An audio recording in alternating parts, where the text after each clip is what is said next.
Now royal Odysseus, who had borne the long war, spoke again. Friend, as you are so dead sure he will not come, and so mistrustful too, let me not merely talk as others talk, but swear to it.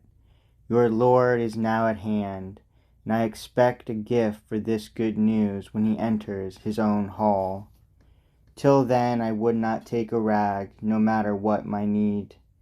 I hate as I hate hell's own gate that weakness that makes a poor man into a flatterer. Zeus be my witness, and the table garnish for true friends, and Odysseus' own hearth, by heaven, all I say will come to pass. He will return, and he will be avenged on any who dishonor his wife and son.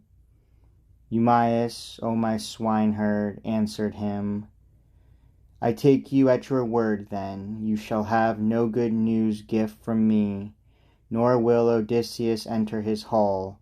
But peace, drink up your wine, let us talk now of other things, no more imaginings. It makes me heavy-hearted when someone brings my master back to mind, my own true master. No, by heaven, let us have no oaths. But if Odysseus can come again, God send he may. My wish is that of Penelope and old Laertes and Prince Telemachus. Ah, he's another to be distressed about, Odysseus' child Telemachus. By the gods' grace he grew like a tough sapling, and I thought he'd be no less a man than his great father, strong and admirably made. But then someone, god or man, upset him, made him rash, so that he sailed away to sandy Pylos to hear news of his father. Now the suitors lie in ambush on his homeward track, ready to cut away the last shoot of Arcesius' line, the royal stock of Ithaca. No good dwelling on it, either he'll be caught, or else Cronion's hand will take him through. Tell me now of your own trials and troubles, and tell me truly first, for I should know. Who are you? Where do you hail from? Where's your home and family? What kind of ship was yours, and what course brought you here? Who are your sailors? I don't suppose you walked here on the sea.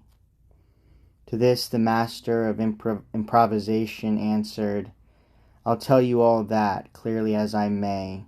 If we could sit here long enough with meat and good sweet wine, warm here in peace and quiet within doors, while the work of the world goes on, I may take all this year to tell my story, and never end the tale of misadventures that wore my heart out by the gods' will. My native land is the wide seaboard of Crete, where I grew up. I had a wealthy father, and many other sons were born to him of his true lady. My mother was a slave, his concubine, but Castor Hylacides, my father, treated me as a true-born son. High honor came to him in that part of Crete, for wealth and ease, and sons born for renown before the death-bearing Ceres drew him down to the underworld. His avid sons thereafter, dividing up the property by lot, gave me a wretched portion, a poor house. But my ability won me a wife of rich family.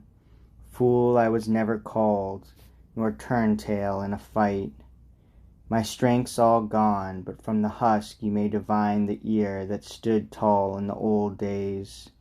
Misery owns me now, but then great Ares and Athena gave me valor and man-breaking power whenever I made choice of men-at-arms to set a trap with me for my enemies. Never, as I am a man, did I fear death ahead, but went in foremost in the charge, putting a spear through any man whose legs were not as fast as mine. That was my element, war and battle. Farming I never cared for, nor life at home, nor fathering fair children.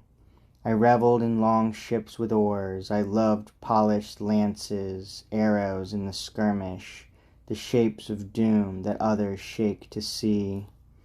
Carnage suited me. Heaven put those things in me somehow, each to his own pleasure.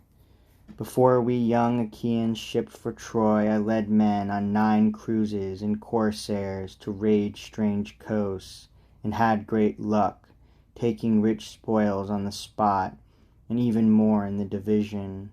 So my house grew prosperous, my standing therefore high among the Cretans. Then came the day when Zeus, who views the wide world, drew men's eyes upon that way accursed, that wrung the manhood from the knees of many. Every one pressed me, pressed King Idomeneus to take command of ships for Ilion. No way out, the country rang with talk of it. So we Achaeans had 9 years of war. In the 10th year we sacked the inner city, Priam's town, and sailed for home. But heaven dispersed the Achaeans. Evil days for me were stored up in the hidden mind of Zeus. 1 month, no more, I stayed at home in joy with children, wife, and treasure. Lust for action drove me to go to sea then, in command of ships, and gallant seamen bound for Egypt. 9 ships I fitted out.